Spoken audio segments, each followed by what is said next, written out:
আসসালামু আলাইকুম। তো এই তো আমি ইলিশ মাছ রান্না করব। তার জন্য এখানে সব রকমের মশলা দিয়ে নিয়েছি। আর এখানে হচ্ছে পেঁয়াজ আছে, রসুন আছে, কাঁচামরিচ পেস্ট করে নিয়েছি ক্যালেন্ডারে। আর এই তো এই যে ইলিশ মাছ কেটে ধুয়ে পরিষ্কার করে নিয়েছি। এখন এই যে সরিষার তেল দেবো। আজকে এটা আমি হাতে মাখায় রান্না করব, তো আপনারা দেখতে থাকেন। এই তো ভালো করে মশলাগুলো মাখিয়ে নিচ্ছি।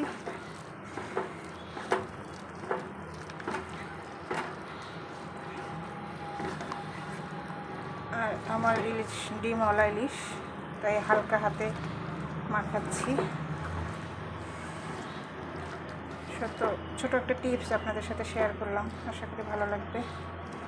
এভাবে রান্না করলে কিন্তু আসলেই মজা লাগে।